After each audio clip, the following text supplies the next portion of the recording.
This is the Negro Ninja, and today I want to say that miserable people tell on themselves a lot, particularly those of the Skittles variety.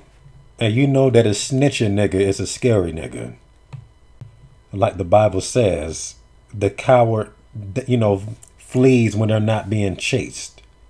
So you just mind your own business doing things that are righteous, and it convicts cowards. So they get angry, and you know that they say that aggressive people are usually the most fearful people. Remember that speech that Mike Tyson gave when he said that he was so aggressive because he was a coward. That's exactly what Mike Tyson said. I messed with him, but that's what he said. And he explained it perfectly well, the psychology behind cowards. All right. And a lot of times they're just flat out jealous as well. So if you walk around and you got a six pack and you have your shirt off, you don't know your enemy until they get angry at what you do. Like a hoe. Itches are the world and the world is the itch. So it pays to make a woman angry rather than trying to see what makes her smile, because most of the time what makes her smile is going to be things that corrupt your soul, things that betray your character as a Negro. And sir, I'm offended. I don't identify as a Negro. Well, nigger, you watching this video, you as a Negro when you hear me call you a Negro. You a Negro when you listen to the words coming out of my mouth. All right. And that's another reason why you got to watch people that watch you all the time. What you're doing is making them mad.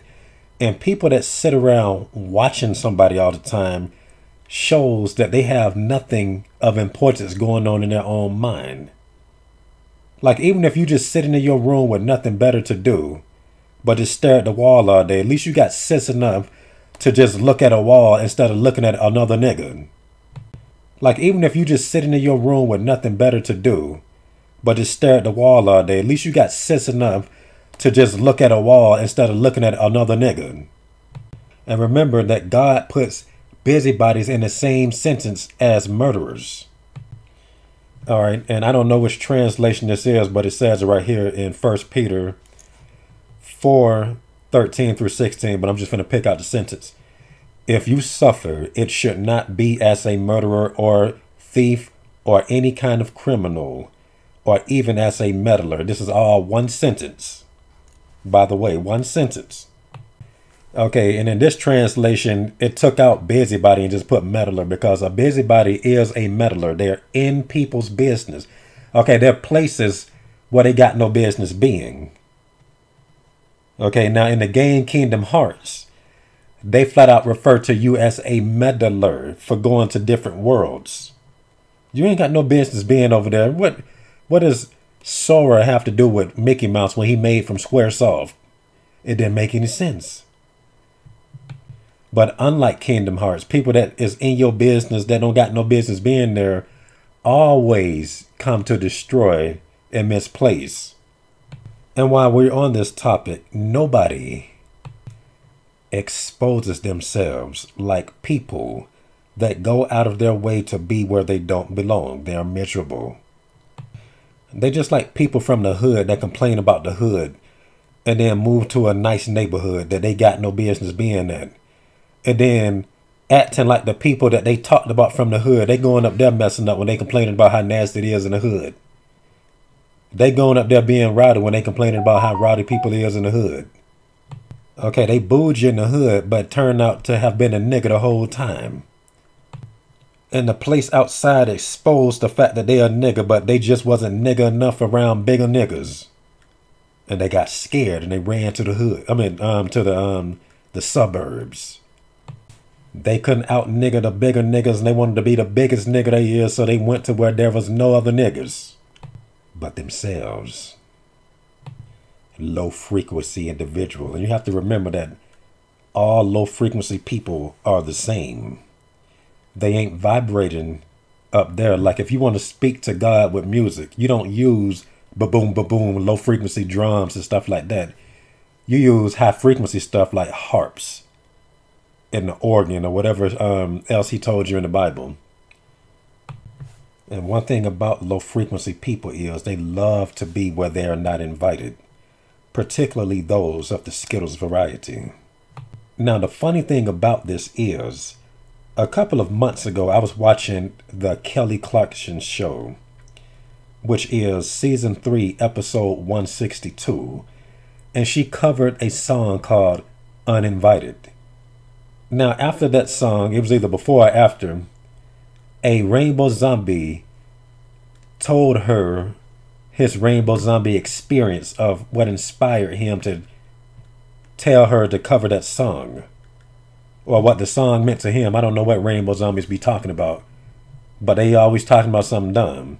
The nigga said that he just see people there and he just feels uninvited. And I forgot exactly what he said. I should have made the video as soon as I heard it. But watch Kelly Clarkson season 3 episode 62. I can't find the clip on YouTube right now. But this is proof that Rainbow Zombies cannot see people with peace. They just to themselves. You just all over there and they ain't invited. Because, you know, they all about trying to get into your head. You know, that's how all low frequency people are. And this is why I believe that I think that they're all Rainbow Zombies. Like what I said in this post earlier. And the post reads, people in Atlanta annoy me with wanting me to speak to them. They don't know me, but they take it personal when I don't talk to them. Like, who the F are they? Now, it's funny because there are people that ignore me that I want to talk to. I'm like, oh, shoot, that might be a good network. Oh, dang, this chick is cute. Okay, and what they'll do is they'll ignore me. I'm like, oh, this could be a good networking experience.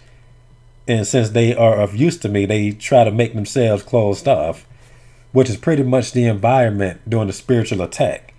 Now, with the girl example and how this can be easily proven to be a spiritual attack, say, for instance, there's a group of people and there's, you know, some hot chicks over there. Or some, you know, let's keep it real. They probably like a 6. 6 is acceptable, you know. And 6s are very cocky a lot of times. They think they are an 8. They think they're at least a 7. Okay, people underestimate how good a 7 really look. So keeping this going, if you over there and she's with a group of people, she's not going to say nothing, but most likely a Rainbow Zombie might say something to you out the group, or one of the fat girls, or the most unattractive looking one that you don't want to do with, be going out of the way. I'm like, well, dang, why y'all? It's like they be trying to shield the coochie. Just like how if somebody is a good network to you, I'm like, I need to get to know this person. People that ain't trying to do nothing, hey man, what's up, man? Yeah, I'll be all overzealous trying to network with you. Like, I ain't trying to talk to y'all because y'all ain't even really good at what y'all do. And if you reject them bluntly, oh, you think you too good for us? Okay, and then they start watching and then plotting on how to harass you, holding grudges. And this goes with this post I said a couple of days ago, because people with low self-esteem act like it's your responsibility to make them feel good about themselves. Nobody wants to be around them, nor do they want to be, nor do we want them around us. You would think that since they gang up on you so much that they'd be comfortable amongst themselves. But low frequency people lack anything to gain from one another, so they must take from you because they're zombies. And it's always the same types of people that go out their way to just mess with you too. Like, people have their preferences of who they associate with or who they don't associate with. But it's always the ones that you don't want them to do with, like fat people, Rainbow Zombie people, and etc. That always try to bombard you because they're trying to destroy your will. And they only do that to specific people. Okay, it's like somebody clogging up a tank, you know, the cannon of a tank. Or at least they're attempting to, because they know how destructive it is. Okay, now the thing is, they don't want you to be productive because of your purpose. Like, they don't want the tank to be productive. Okay, because they know a tank is going far. So they try to make it not start. So they'll try to gum up the cannon and the wheels. But they're going to go for that cannon first. Because even if the wheels is gummed up, you know, the cannon can still shoot. So, because they know what a tank is. And the tank can represent your masculinity. You know, the cannon can represent your manhood. And the wheels can just represent your mobility. You know, aside from the manhood, you know, it can also represent your reach. It can also represent your influence. Because how can a man reach a woman with his penis? And contrary to people's beliefs, the penis is the most important thing to a woman. She watches your penis. She sizes up your penis. She think about your junk more than you think about how to protect it. Other people watching you think about your junk more than you thinking about how you protect it. Your mind is on some other stuff. They're thinking about how to cop block.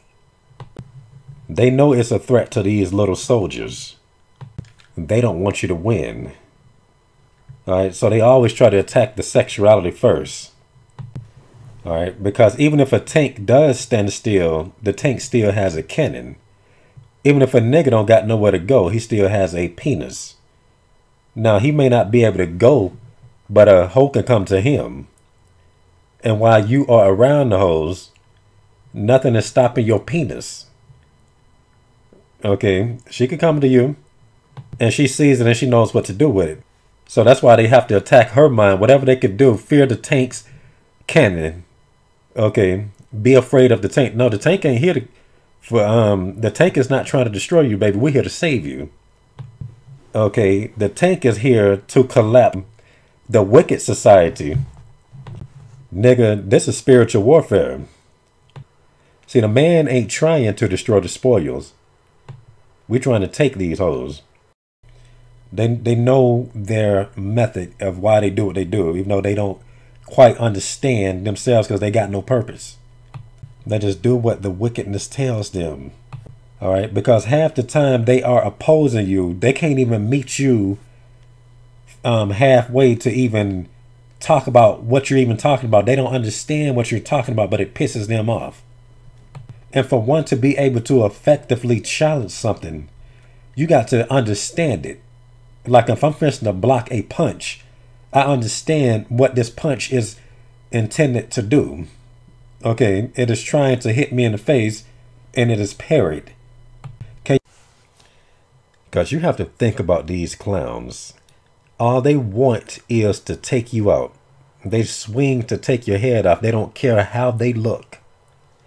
They don't even care how they throw the punch. They're just thinking about their intent. They don't even understand the punch that they're throwing to begin with. They're just mindless berserkers.